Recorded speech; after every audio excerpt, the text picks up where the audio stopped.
What's up, guys? It's Milana. Welcome back to my channel. Welcome back to me, honestly. I just got back from a week-long vacation and I haven't filmed a video in over a week, so it felt kind of weird hitting record. I'm like, oh, what do I say? What do I do? Anyways, I'm back. Welcome back. I have missed you guys so much and I'm so excited to share some big takeaways I had from vacation and things that I was practicing on vacation that I was like, wow, these are huge shifts.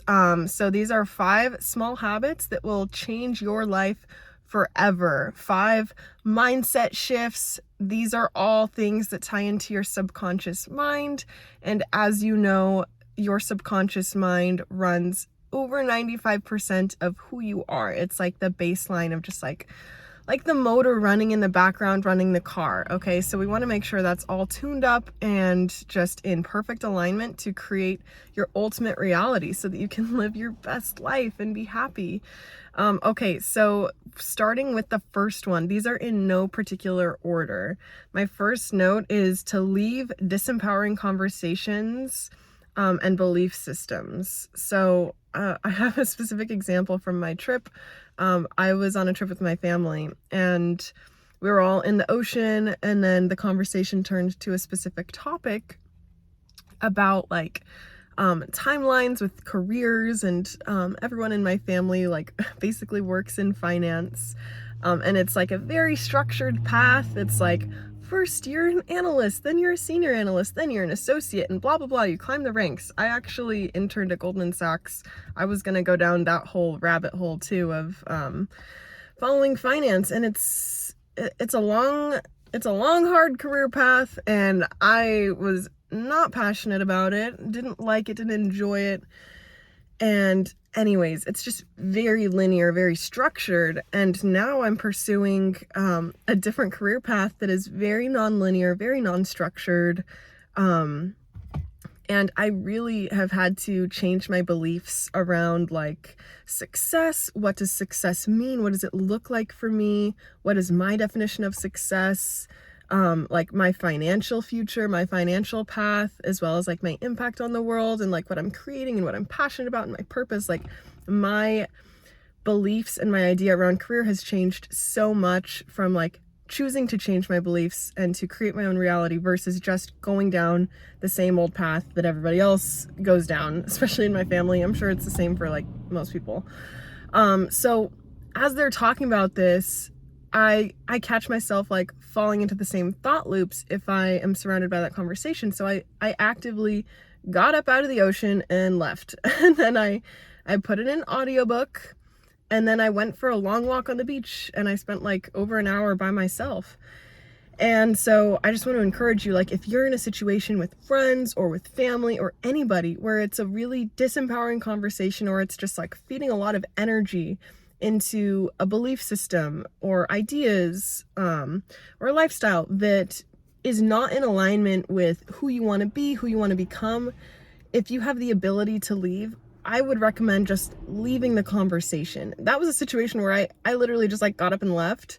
I know that like it's not always that simple and always that easy, but you can definitely make excuses to leave those situations. You can say, hey, I'm not feeling too well. I'm gonna go like lay down, or yeah, I actually have this thing I need to go do. I need to go check an email. I need to go do this, whatever.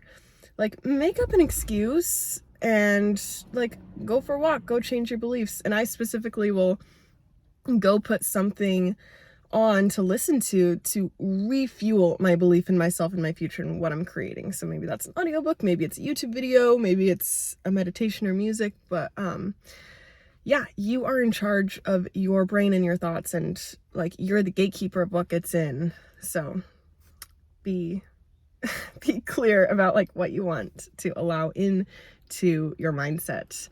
Okay, number 2, fall asleep to the infinite intelligence of your subconscious mind to guide you on specific goals you have or give you answers. So I listened to the audiobook Power of Your Subconscious Mind by Joseph D. Murphy on my trip. And he gives so many golden nuggets throughout the whole thing. The whole book is straight fire. Got this recommendation from Jamie here on the channel. Thank you so much, Jamie. This book was amazing. So yeah, one night I was like, I really want clarity and an answer on what to do with a specific situation.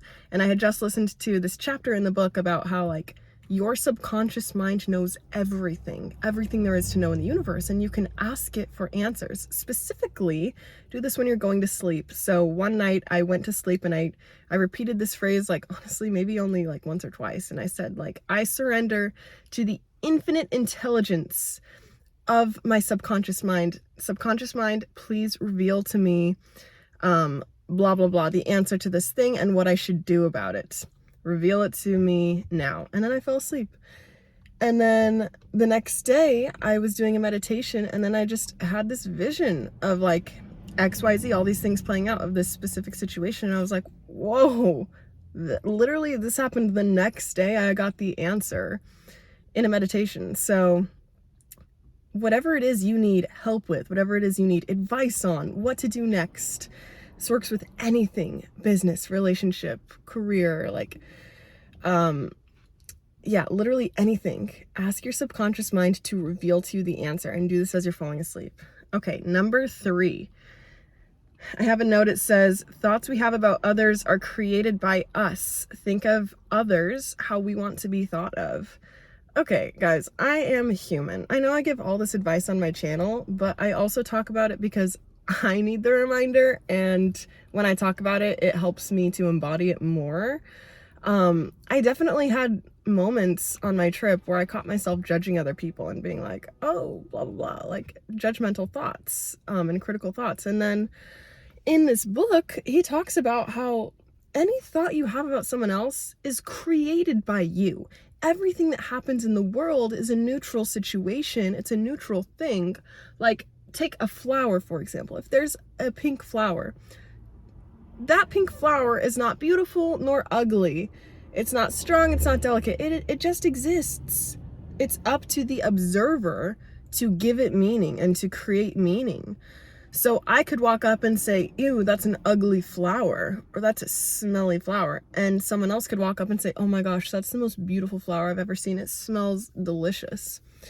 Okay, and it's the person who thinks the thought that is creating that reality, and that's creating that belief. So if there's someone in your life and you're always having judgmental thoughts towards them, or feeling critical, or yeah, just like any negative low vibrational feelings and thoughts towards them, it's a reality check to say, whoa, this person is a mirror.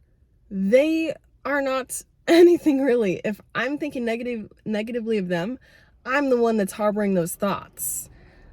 If I can change my belief and my perception of them to be like, you know what, actually, this is really beautiful. I can appreciate these qualities about this person, focus on the good, and see them as a divine soul, like as a beautiful soul. Then I am harboring those thoughts and that creative, loving energy, and that will make me just a magnet for a happier life, and to be thought of in that way too, because how we think about others, and then we're always projecting to the world, so the world will always reflect back to us what we think about others, about ourselves. So that's a really good mindset shift. Okay, number 4, never give anyone or anything power over your emotional state. Okay, so this relates to the last one.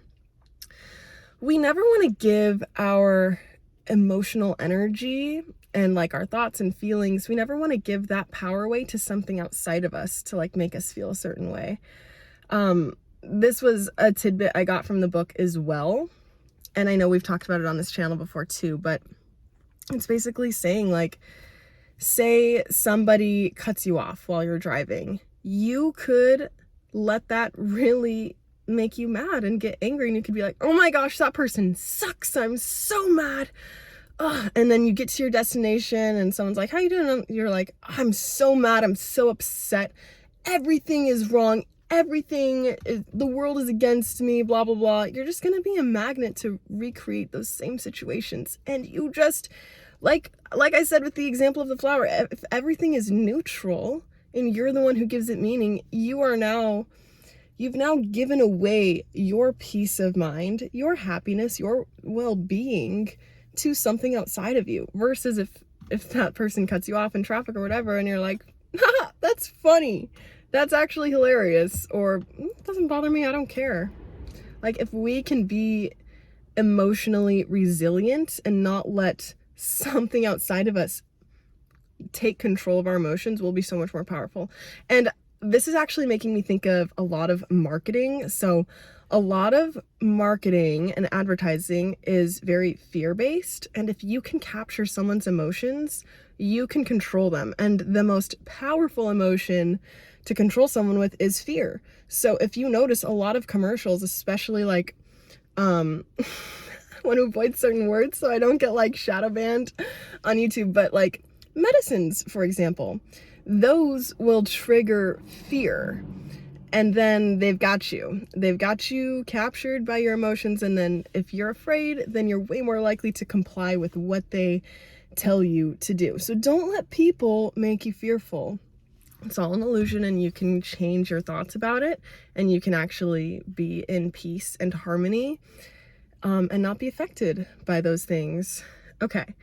Number 5, we are all telepathically connected. Okay, so I wrote this down because there were so many times on the trip where I would be thinking about something or thinking a specific thought, and then someone in my family would say that exact thought to me or bring up that topic or that conversation, and I was literally just like, what the heck? Like, I was literally just thinking about this. How did they know? Like, literally word for word. And sometimes these things were like super random. Like, there was no other explanation for them bringing it up other than I was thinking about it and we're all telepathically connected without realizing it. So the reason I'm saying this as like a mindset shift to change your life is think about things that you want more of in your life. Things like abundance, things like love, things like empowerment, belief in yourself, healing, prosperity. Like, think about good things because everyone's picking up on it emotionally, energetically, telepathically. So just as much as you can, bring your awareness and your mental drawing a blank, mental awareness, bring your focus to things that are lovely, things that are good, things that are going to uplift you and the world and the people around you, because you have such a strong effect on people without even opening your mouth, like literally just by your energy. So I really hope you enjoyed this video of 5 small habits that will change your life forever. These really made a big impact on me in this last week, and I'm excited to keep practicing these and embodying these. Comment below your favorite thing that stood out to you in this video, something that you are excited to start practicing or doing, or something that you do already. Maybe it's a different habit or mindset shift. So I love learning from you guys. I love reading your comments and being connected with each and every one of you. So comment below. And let me know. Make sure you're subscribed to the channel. Go ahead and give this video a thumbs up while you're at it, and I'll see you at my next video.